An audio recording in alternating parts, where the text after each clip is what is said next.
So a couple topics this year, right? Sean talked a little bit about it over there, trying to figure out what are some things that we can do to help minimize some of our seed corn costs. We talked about some of the 3000 GT hybrids, some of the double pro hybrids. Made a couple comments. We've bolstered our lineup of conventional corn to try to help in some of those areas. The other thing that we hear a lot about is, man, I got a mess in my beans. I got to do something next year to clean them up. What am I going to do? Actually did an interview earlier this afternoon, and the thought kind of popped into my head. He was asking me, so do you have one or two soybean varieties that you really want to talk about? Well, that's kind of a problem, because what's someone going to do? What's that farmer going to do for weed control? Is he going to continue? Some guys are having very good success still with the Roundup programs. Some guys are not. And so all of a sudden we're getting a lot of discussions about Liberty beans. We're getting a lot of questions about Extend beans. We're going to talk about Enlist here behind you just a little bit, and there's more products yet coming down the pipeline, and we'll get into that a little bit later. But with all of that being said, kind of what my plan is for the next 20 minutes or so, 15-20 minutes, we're going to walk through these beans. We're going to talk about some of the key products somewhat briefly.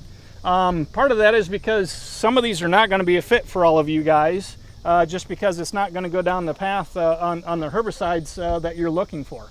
So what I encourage you to do, I'm just going to share a few tidbits to kind of whet your appetite just a little bit.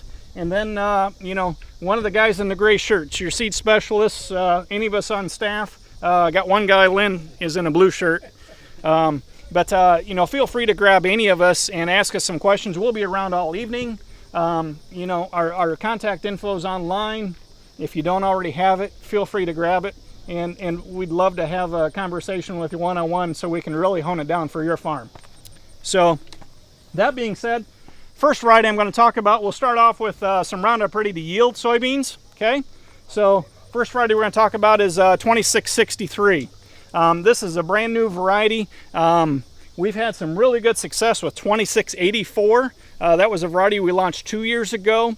2663 is out of the same breeding program, been compared very, very heavy head-to-head, and yield-wise, we're just picking up more bushels all the time. 2684 was an awesome bean last year, so we're really excited to get 2663 out there and look at some of those yields. We're finding a lot of guys like those early beans, something to get started with to spread out their harvest, especially like what Sean said a little bit ago. This year, we're going to have a lot of bushels to move. So getting a little bit earlier bean that we're not taking any type of a yield penalty on really brings a big plus to your operations. And also we do have some folks that want to use some cover crops after beans. This is getting into those maturities that can help do some of those things as well. So next variety we'll talk about is 2852. It's about a 2.8 maturity. Basically our numbering system is very simple. Across all of the traits, the first two digits are the maturity. Okay. The C, you're going to see a C on every variety. That's going to signify cyst nematode resistant. Okay.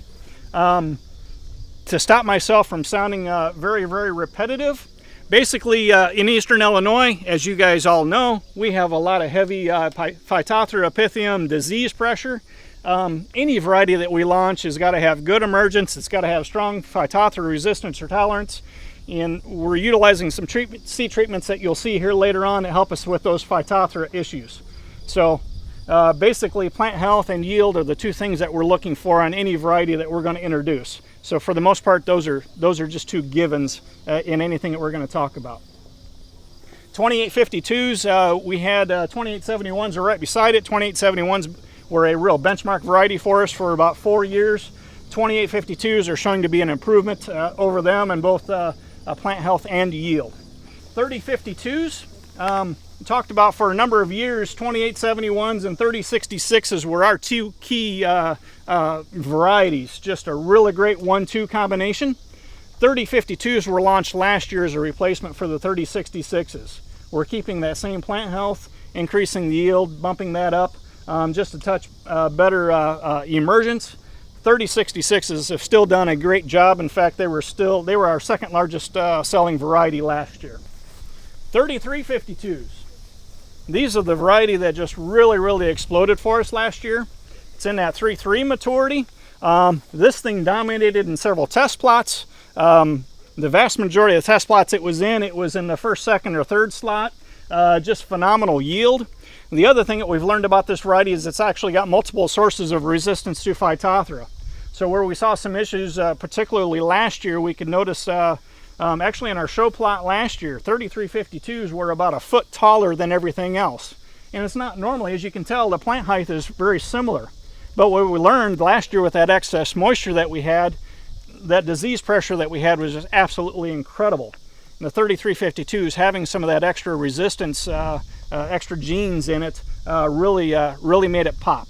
So 3352, when we start talking about a variety that belongs on every farm, if that's a maturity that you put on your farm, 3352s are a must-have. 3652s. 3652s were a new launch last year. They were in some of the soy capital plots. I know some of you guys pay attention to the soy capital plots. One location was in the top 5 at, I believe, 2 other locations. Did a phenomenal job in those plots. Did an excellent job in the seed production fields a year ago. We've got a lot of those acres out. A very strong variety in that maturity as we get a little bit in a fuller season end. Then to complement that, 3863 is a brand new release for this year. So one of the things that you guys will find is a lot of the major breeding programs have shut down their Roundup Ready to Yield breeding programs. They've quit breeding them. They're moving into Extend, Enlist, some of the other trait platforms. So you're going to see less and less of the Roundup 2 varieties being introduced. We're still on a path, especially with some of the uncertainties that we saw this past year. We're on a path. We're introducing several new Roundup 2 lines this year. There's some great lines. We're not going to let that trait, as long as there's a demand from you guys, we're not going to let that trait determine which path we're going to head down. We want you guys to kind of head us in that direction. So you'll see there's about 4 varieties out here that are brand new this year that we're still moving forward with some Roundup 2s. Next, we're going to move into Extend. So these are the beans everybody was talking about in some way, shape, or form all winter. Love them, hate them, whatever. So the Roundup Ready to Extend soybeans. Extend is a trait out of Monsanto. And it is these soybeans are tolerant to both Roundup and dicamba. Dicamba, of course, is the active ingredient in Banville, Clarity, several other products. Okay, so it'll bring us some protection, some added weed control protection as we move down the path. Okay, so these soybeans had a glitch receiving Chinese approval and European Union approval for the grain. For the soybeans themselves, did receive that finally earlier this summer, finally in the EU. We are still, however, waiting for the approval of the herbicide. Anxiously awaiting that. Somewhat of that is a product of our current environment of a lot of the environmental groups having a fair amount of pull and being able to delay a lot of these approvals in Washington, D.C. with the EPA.